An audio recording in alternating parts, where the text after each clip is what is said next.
Bismillahirrahmanirrahim. Assalamualaikum warahmatullahi wabarakatuh. Alhamdulillahirabbil alamin wa bihi nasta'inu ala asrofil anbiya'i wal mursalin wa ala alihi wa sahbihi ajmain amma ba'du. Kali ini saya Fatin Kusumardani dari kelas PAI 4E ingin menyampaikan hasil tugas yang diberikan oleh Bapak dosen selaku pengampu mata kuliah PAI SMP dalam bentuk PowerPoint. Berikut akan saya ulas PowerPoint-nya yang berjudul Mengasah Pribadi yang Unggul dengan Jujur, Santun, dan Malu.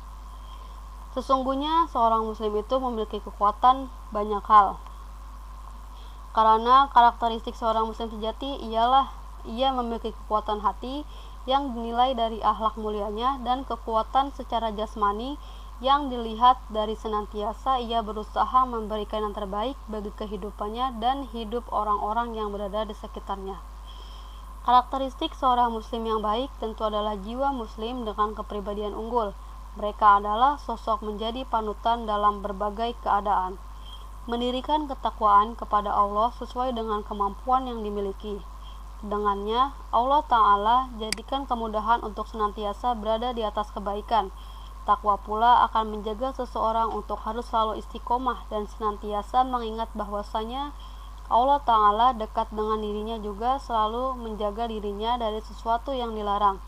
Oleh karena itu, takwa adalah hal urgent untuk membentuk karakter pribadi secara unggul, sesuai dengan firman Allah Ta'ala yang berbunyi, A'udzu billahi minasyaitonir rajim. Bismillahirrahmanirrahim. Fattaqullaha mastata'tum wasma'u wa'ti'u wa anfiqu khairal li anfusikum wa man yuqa shuhha nafsihi faulaika humul muflihun, yang artinya, maka bertakwalah kamu kepada Allah menurut kesanggupanmu, dan dengarlah serta taatlah dan nafkahkanlah nafkah yang baik untuk dirimu, dan barang siapa yang dipelihara dari kekikiran dirinya, maka mereka itulah orang-orang yang beruntung. Quran Surat At-Taghabun ayat 16. Selanjutnya, karakteristik seorang muslim yang baik yang akan saya bahas ada 3. Yang pertama jujur, santun, dan malu. Dari karakteristik jujur ini akan ada beberapa yang saya bahas. Yang pertama ada pengertian, dalil, manfaat, bentuk, dan indikator. Untuk pembahasan pertama yang akan saya bahas ada pengertian karakteristik dari jujur. Pengertian jujur. Dalam Kamus Besar Bahasa Indonesia atau KBBI, kejujuran berasal dari kata jujur yang berimbuhan ke dan an, dan mempunyai arti lurus hati, tidak berbohong, tidak curang, dan tulus atau ikhlas. Dalam bahasa Arab, Tabrani Rusyan mengatakan bahwa jujur merupakan terjemahan dari kata syidik yang berarti benar, dapat dipercaya. Itu berarti bahwa jujur adalah kesesuaian dan kebenaran dan perkataan dan perbuatan yang sesuai dengan kenyataan. Jujur adalah sebuah perilaku positif yang apabila kita berkata dan berbuat sesuatu, keduanya selalu berkesinambungan. Tidak melakukan kecurangan-kecurangan itu juga merupakan bentuk kejujuran. Selanjutnya, ada dalil karakteristik tentang jujur. Allah Subhanahu wa Ta'ala berfirman yang berbunyi, A'udzu billahi minasyaitonir rajim. Bismillahirrahmanirrahim. Ya ayyuhallazina amanu kunu qawwamina lillahi syuhada'a bil qisti wa la yajrimannakum sana'anu qawmin ala alla ta'dilu i'dilu huwa aqrabu littaqwa wattaqullaha innallaha khabirum bima ta'malun, yang artinya, hai orang-orang yang beriman, hendaklah kamu jadi orang-orang yang selalu menegakkan kebenaran karena Allah, menjadi saksi dengan adil, dan janganlah sekali-kali kebencianmu terhadap sesuatu kaum mendorong kamu untuk berlaku tidak adil. berlaku adillah, karena adil itu lebih dekat kepada takwa, dan bertakwalah kepada Allah, sesungguhnya Allah Maha mengetahui apa yang kamu kerjakan. Selanjutnya yang akan kita bahas ada manfaat dari karakteristik tentang jujur.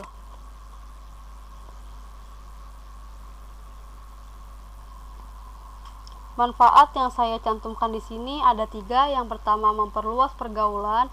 Yang kedua, hidup damai dan tentram. Yang ketiga, dan mendapat ridho Allah Subhanahu wa Ta'ala. Selanjutnya yang akan saya bahas ada bentuk karakteristik jujur. Macam-macam bentuk kejujuran. Bentuk kejujuran yang pertama, jujur dalam niat. Yang kedua, jujur dalam perkataan. Yang ketiga, jujur dalam berjanji. Yang keempat, jujur dalam bermuamalah. Yang kelima, ada jujur dalam sebuah timbangan. Selanjutnya ada indikator karakteristik jujur. Yang dimaksud dengan indikator kejujuran adalah yaitu suatu perkara yang dikatakan jujur. Di antaranya yang pertama adalah berkata yang benar, bertindak sesuai dengan apa yang dipikirkan, berkata benar walaupun orang lain tidak menyetujui. Yang keempat, sesuai antara perkataan dan perbuatan. Yang kelima, memberikan kesaksian dengan adil. Yang keenam, mempercayai dan membenarkan ajaran Allah dan Rasul-Nya. Yang ketujuh, taat terhadap perintah dan larangan Allah. Yang kedelapan, menepati janji. Oke, itu adalah penjelasan dari karakteristik jujur. Selanjutnya, karakteristik seorang muslim yang akan dibahas adalah santun.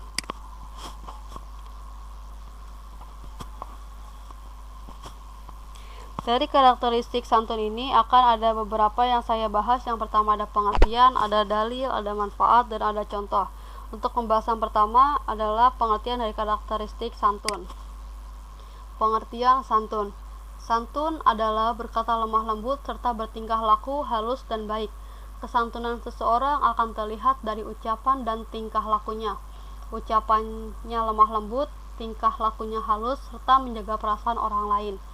Dari sini dapat disimpulkan bahwa santun mencakup 2 hal, yakni santun dalam ucapan dan santun dalam perbuatan. Selanjutnya ada dalil karakteristik santun. Dalil tentang sikap santun. Allah Subhanahu wa Ta'ala berfirman yang berbunyi, A'udzu billahi minasyaitonir rajim. Bismillahirrahmanirrahim. Wa idza akhadna mitsaqa bani Israila la ta'buduna illallaha bil walidaini ihsana wa dzil qurba wal yatama wal masakin wa qulu lin-nasi husnan wa aqimus sholata wa atuz zakah summa tawallaitum illa qalilan minkum wa antum mu'ridun. Yang artinya, dan ingatlah ketika kami mengambil janji dari bumi Israel, janganlah kamu menyembah selain Allah dan berbuat baiklah kepada orang tua, kerabat, anak-anak yatim, dan orang-orang miskin. Dan bertutur katalah yang baik kepada manusia, laksanakanlah sholat, dan tunaikanlah zakat. Tetapi kemudian kamu berpaling mengingkari kecuali sebagian kecil dari kamu, dan kamu masih menjadi pembangkang.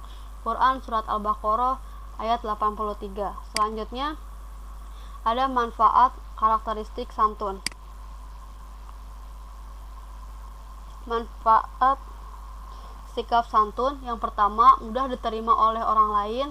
Sikap santun akan menjadikan seseorang disenangi orang lain, sehingga mudah diterima oleh orang lain. Yang kedua, menunjang kesuksesan. Banyak para pengusaha sukses ditunjang oleh sikap santun yang ditunjukkannya. Pembeli, pelanggan, karyawan, dan rekan sejawat akan senang bergaul dengannya. Relasinya bertambah banyak sehingga akan menambah kesuksesannya. Yang ketiga, dicintai oleh Allah Subhanahu wa Ta'ala dan Rasul-Nya. Allah Subhanahu wa Ta'ala mencintai hambanya yang memiliki sikap santun. Rasulullah Shallallahu Alaihi Wasallam juga demikian. Bahkan beliau juga memiliki sikap lemah lembut dan santun yang luar biasa. Selanjutnya Oke, itu adalah penjelasan dari karakteristik santun. Selanjutnya yang akan kita bahas ada karakteristik tentang malu. Dari karakteristik malu ini akan ada beberapa yang dibahas. Yang pertama ada pengertian, yang kedua ada keutamaan, yang ketiga ada macam-macam, dan yang keempat ada menumbuhkan. Untuk pembahasan yang pertama ada pengertian dari karakteristik malu. Pengertian malu. Menurut bahasa, kata malu berasal dari bahasa Arab yaitu hayai, malu, merupakan leburan kata hayati, hidup. Malu dibangun di atas dasar hidupnya hati. Hati semakin hidup, maka rasa malu akan semakin bertambah. Bila keimanan mati di dalam hati, maka rasa malu akan hilang. Barang siapa yang telah hilang rasa malunya, maka dia adalah orang mati di dunia dan kecelakaan di akhirat. Selanjutnya ada keutamaan dari karakteristik malu. Keutamaan malu. Yang pertama ada malu pada hakikatnya tidak mendatangkan sesuatu kecuali kebaikan. Yang kedua, malu adalah cabang keimanan. Yang ketiga, Allah Azza wa Jalla cinta kepada orang-orang yang malu. Yang keempat, malu adalah akhlak Islam dan akhlak para malaikat. Yang kelima, malu senantiasa seiring dengan iman. Bila salah satunya tercabut, hilanglah yang lainnya. Yang keenam, malu akan mengantarkan seseorang ke surga. Yang ketujuh, tidak perlu malu saat mengajarkan masalah-masalah agama dan saat mencari kebenaran. Yang kedelapan, rasa malu akan membuahkan ifah atau kesucian diri. Selanjutnya, ada macam-macam dari karakteristik malu. Macam-macam malu. Yang pertama, malu terhadap Allah Subhanahu wa Ta'ala. Rasa malu kepada Allah adalah termasuk tanda iman yang tertinggi, bahkan merupakan derajat ihsan yang paling puncak. Nabi bersabda, ihsan adalah beribadah kepada Allah seakan-akan memandang Allah. Jika tidak bisa seakan memandangnya, maka dengan meyakini bahwa Allah melihatnya. Hadis riwayat Bukhari. Yang kedua, malu terhadap sesama manusia. Orang yang merasa malu terhadap manusia tidak akan berbuat kejahatan dan maksiat. Dia tidak akan menganiaya dan mengambil hak orang lain, walaupun malu yang seperti ini bukan didasari oleh Allah Subhanahu wa Ta'ala, melainkan karena dorongan rasa malu terhadap orang lain, tetapi insya Allah orang tersebut mendapat ganjaran dari Allah Subhanahu wa Ta'ala dari sisi yang lain. Selanjutnya ada malu terhadap diri sendiri. Orang yang mempunyai malu terhadap dirinya sendiri, saat melihat dirinya sangat sedikit sekali amal ibadah dan ketaatannya kepada Allah Subhanahu wa Ta'ala serta kebaikannya kepada masyarakat di lingkungannya, maka rasa malunya akan mendorong untuk meningkatkan amal ibadah dan ketaatannya kepada Allah Subhanahu wa Ta'ala. Selanjutnya ada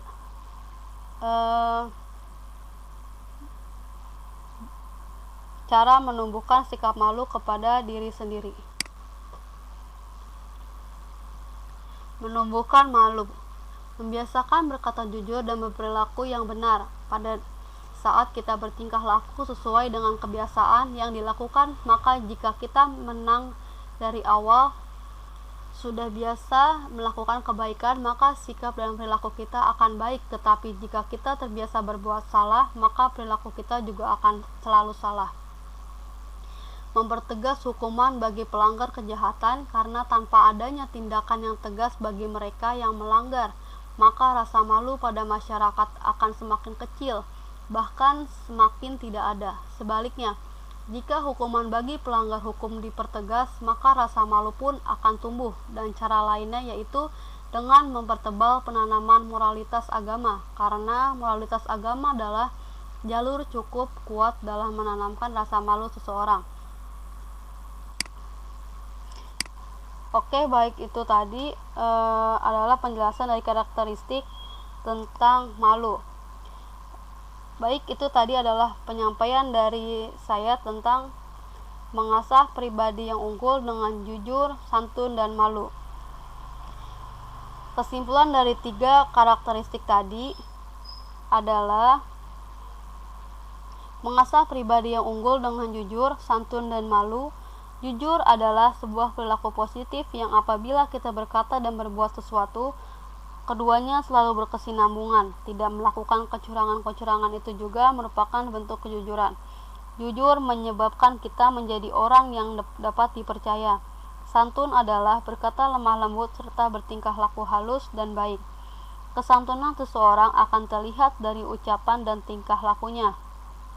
Santun mencakup dua hal, yakni santun dalam ucapan dan santun dalam perbuatan. Malu dibangun di atas dasar hidupnya hati. Semakin kecil rasa malu akan semakin bertambah. Bila keimanan mati di dalam hati, maka rasa malu akan hilang. Barang siapa yang telah hilang rasa malunya, maka dia adalah orang mati di dunia dan kecelakaan di akhirat. Oke, sekian penyampaian dari saya, Fatin Kusumardani. Saya mengucapkan terima kasih kepada Bapak Dr. Haji Amiruddin DRS MPDI selaku dosen pengampu mata kuliah PAI SMP yang telah membimbing mata kuliah ini. Sekian dari saya, kurang lebihnya mohon maaf. Wabillahi taufiq wa hidayah. Wassalamualaikum warahmatullahi wabarakatuh.